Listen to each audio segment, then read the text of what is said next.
His name isn't familiar, and even showing people a picture of Tim Pawlenty doesn't help. No, is that Tim Geithner? But people in Iowa and New Hampshire may know him better. That's because Pawlenty is spending time and money in those two key early primary states. But will he take the presidential plunge? Even his own daughter wants to know the answer. She says, "Dad, are you going to run for president?" And I said, "I don't know, honey. I'm not sure." And she paused for a second and then said, "Well, just don't embarrass the family." Tim Pawlenty is a homegrown original, born and raised right here in Minnesota, the land of 10,000 lakes. Actually, there are a lot more than 10,000 lakes, according to Tim Pawlenty. He says that's because Minnesotans are humble. They don't want to tell you about all the lakes they have. And that humble nature and that blue-collar work ethic is something that's defined Tim Pawlenty from the beginning. He grew up in the meat-packing town of South St. Paul and has known tough times. When I was 16, my mom passed away of cancer pretty suddenly, and then not long after that, my dad lost his job for a while. And so there was a lot of concern and worry in my family. And I remember, first of all, praying fervently to God for help and for some confidence and strength and to try to help get through that. And get through it he did by putting himself through school and becoming his family's only college graduate. Then came law school and an encounter with his future wife. I thought he had this incredible voice, and I thought, oh, who is this guy? So I was wild about him right away. Mine's more simple, David. She walked through the library and I thought, wow, she's hot. Shortly after, life turned to politics, and Pawlenty eventually became the two-term governor of Minnesota. Recognized as a cost cutter, he's just one of 4 governors to get an A grade by the Cato Institute as a fiscal conservative. As for 2012, targeting Obamacare is likely to be his campaign centerpiece. As governor, he directed state agencies not to participate in any of the plan's discretionary benefits. I think it's one of the worst pieces of legislation in the modern history of the country.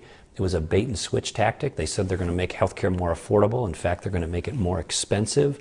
Ultimately, Pawlenty hopes his regular guy persona will be an advantage. That's a big part of his new book, Courage to Stand. He's someone who can connect with people who are blue collar, people who are really looking for someone whose life experience connects a bit more with theirs. So I think he reaches a cross-section of people that perhaps sometimes other candidates may not. Well, thank you. Veteran political reporters Jonathan Martin and Chris Liza talked about Pawlenty's chances recently on the Brody File. I think you'd say he probably starts off in the middle with a solid chance to get in the top.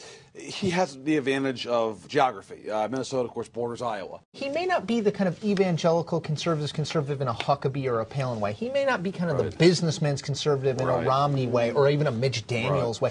But he can kind of fuse the two. And evangelicals may be surprised at his faith background. He's a Minnesota evangelical, Dave. I mean, in the South, people are a little more expressive about their faith in politics. In the upper Midwest, we're a little bit more reserved. He doesn't wear it on his sleeve, but he's very comfortable talking about it both publicly and privately. Even in speeches, Pawlenty talks about how, first and foremost, God's in charge. If the nation turns its back on God or tries to push him out of the equation, we're going to be a much poorer nation for it. We believe in Jesus Christ. We believe what Jesus taught is things that we not only believe in, but try our very best to follow. Jesus is who he says he is, and it's both simple but also profound. I actually think this is an underrated part of the Pawlenty story, or if not underrated, undertold. My guess would be most people do not know this part about Tim Pawlenty, that he has a deep faith, that he has roots in the evangelical community. His wife, particularly well connected in the evangelical community. The family attends Wooddale Church, one of the largest evangelical churches in the country. My tradition was one of early on understanding the importance of a relationship with Jesus and understanding how important it is to intersect your life with your faith. Presidential politics may be about to intersect into that equation as well, because it's near certain he'll get into the 2012 race, and he has the chance to be a real factor. David Brody, CBN News, in Minneapolis, Minnesota.